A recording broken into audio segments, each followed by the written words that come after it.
تو یہ فرمایا کہ ان کلمات کی بہت زیادہ فضیلت ہے، سبحان اللہ والحمد للہ ولا الہ الا اللہ واللہ اکبر۔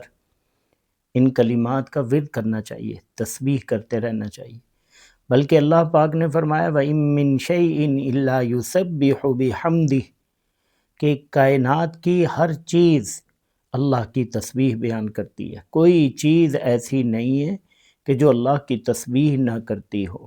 اب یہاں شیء فرمایا، مخلوق نہیں فرمایا کہ کوئی مخلوق ایسی نہیں ہے یا کوئی جاندار ایسا نہیں ہے کہ جو اللہ کی تسبیح نہ کرتا ہو، بلکہ شیء فرمایا، کوئی چیز ایسی نہیں ہے۔ اس میں پتھر بھی شامل ہے، کائنات کا ذرہ ذرہ شامل ہے کہ ہر چیز اللہ کی تسبیح کرتی ہے۔ اب یہ کیسے ہو سکتا ہے؟ پتھر کیسے اللہ کی تسبیح کرتا ہے؟ ہم نے تو کبھی نہیں سنا پتھر۔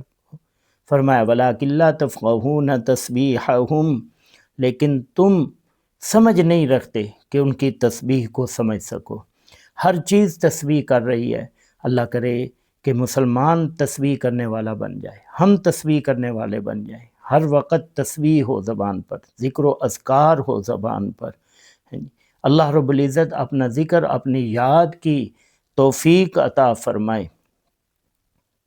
تو اب لفظ سبحان کہ پاک ہے اللہ کی ذات، اب اللہ کی پاکی بیان کرنی ہے تو اس کے لیے، پاکی بیان کرنے کے لیے لفظ تطہیر بھی ہے، تنزیہ بھی ہے۔ لیکن کیا وجہ ہے کہ ان الفاظ میں سے کوئی لفظ استعمال نہیں کیا بلکہ لفظ سبحان استعمال کیا؟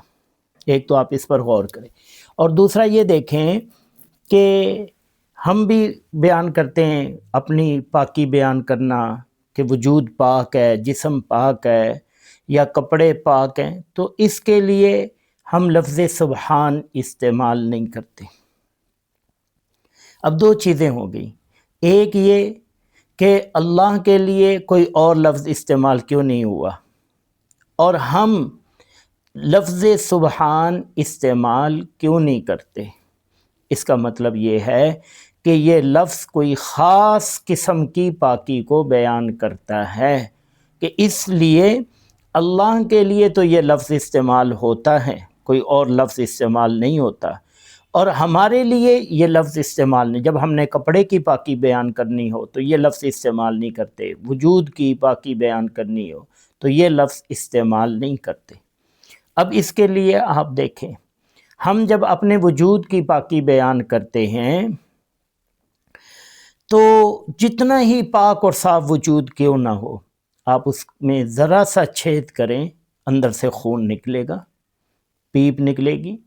اب جلد کتنی ہی پاک کیوں نہ ہو، حضرت ڈاکٹر عبدالحی عارفی رحمہ اللہ نے فرمایا کہ یہ جو کھال ہے، یہ جو چمڑی ہے انسان کی، یہ انسان کا عیب چھپانے کے لیے ہے، کہ انسان کے وجود میں غلاظت، گند، خون، پیپ یہ بھرا ہوا ہے، اس کے اوپر یہ چمڑی ہے کہ اوپر سے صاف ہو جاتا ہے، اندر سے گند نظر نہیں آتا، لیکن تھوڑا سا چھید کریں گے وہ ساری چیزیں جو ہیں وہ باہر آ جائیں گی۔ تو اس لیے ہم پاکی تو کہہ رہے ہیں لیکن مکمل پاکی نہیں ہے، مکمل پاکی نہیں ہے۔ اب یہ حالت ہے جو اشرف المخلوق ہے، انسان کی یہ حالت ہے، اس کے علاوہ باقی جو جاندار ہیں ان کی کیا حالت ہوگی؟ ہر چیز میں کوئی نہ کوئی نقص، کوئی نہ کوئی عیب ہو جاتا ہے۔ 14ویں کے چاند کی تشبیہ دی جاتی ہے، مثال بیان کے اس کو بطور مثال پیش کیا جاتا ہے، اس کی خوبصورتی ضرب المثل ہے، لیکن اس میں بھی داغ اور دھبا نظر آ جاتا ہے۔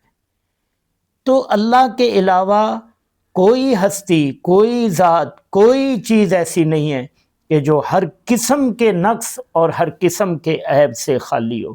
ہم کہیں فلاں کے بڑے پاکیزہ اخلاق ہیں، جتنے ہی اچھے اور پاکیزہ اخلاق کیوں نہ ہوں، کہیں نہ کہیں کوئی نہ کوئی جھول اور کوئی نہ کوئی نقص ہو جاتا ہے۔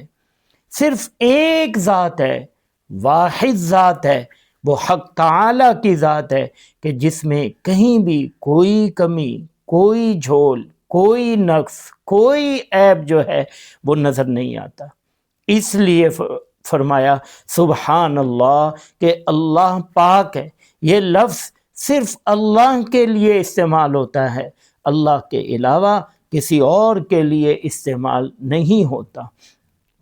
اب آج کے بعد آپ نے اس تصور کے ساتھ جو تشریح میں نے عرض کی ہے، اس تصور کے ساتھ جو ہے وہ اللہ کی تسبیح کرنی ہے اور اس کو سبحان کہنا ہے کہ وہ ذات بڑی پاک ہے، ہر قسم کے عیب سے، ہر قسم کے نقص سے وہ ذات جو ہے وہ پاک ہے۔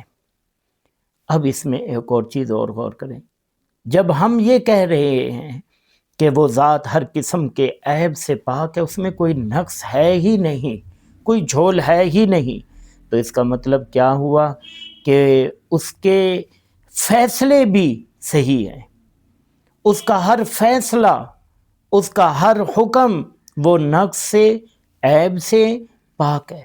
جس کے بارے میں وہ ذات جو فیصلہ کر رہی ہے، وہ ذات جو فیصلہ کر رہی ہے، اس کا ہر فیصلہ وہ عیب سے پاک ہے اور وہ بالکل درست ہے۔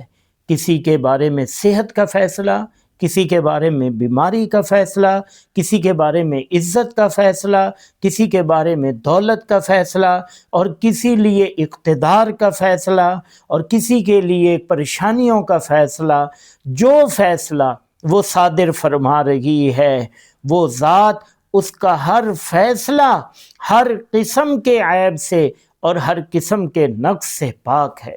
اب ایک تصور ساتھ یہ بھی شامل کریں، یہ جو کبھی خیال ہوتا ہے کہ پتہ نہیں کیا غلطی ہو گئی، میں نے تو اتنا گناہ کوئی نہیں کیا تھا، میں نے تو یہ کیسے، یہ ساری پریشانیاں میرے لیے ہیں، یہ بہت سخت جملے ہیں، بہت خطرناک جملے ہیں۔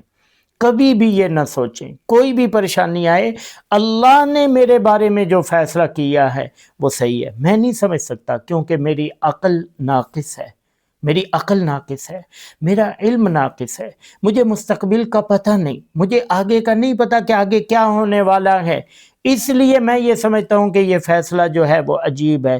لیکن حق تعالیٰ کی ذات جو بھی فیصلہ فرماتی ہے وہ بالکل صحیح ہوتا ہے۔ اب آپ دیکھ، پوری کائنات کے بارے میں اللہ فیصلہ فرما رہے ہیں، آسمان و زمین کے بارے میں فیصلہ فرما رہے ہیں، کتنی مخلوقات کے بارے میں فیصلہ فرما رہے ہیں، اس کا ہر فیصلہ ٹھیک ہے۔ انسان، اس کے پاس کتنا کو دماغ، اب اتنے سے دماغ سے انسان یہ سوچنے بیٹھ جاتا ہے کائنات کے بارے میں کہ یہ ٹھیک ہو رہا ہے یا غلط ہو رہا ہے، فلاں ٹھیک ہو رہا ہے، فلاں غلط ہو رہا ہے۔ بھائی جو کچھ بھی ہو رہا ہے وہ سب کچھ ٹھیک ہو رہا ہے، وہ سب کچھ میرے اللہ کر رہے ہیں، میرے اللہ کی مرضی کے بغیر ایک پتا بھی نہیں ہل سکتا۔ تو اس لیے جو کچھ بھی میرے اللہ کا فیصلہ ہے، میرے اللہ کا ہر فیصلہ عیب سے پاک، میرے اللہ کی ذات عیب سے پاک، میرے اللہ کی صفات عیب سے پاک، اور میرے اللہ کے فیصلے وہ بھی عیب سے پاک۔ سبحان اللہ والحمد للہ ولا الہ الا اللہ واللہ اکبر۔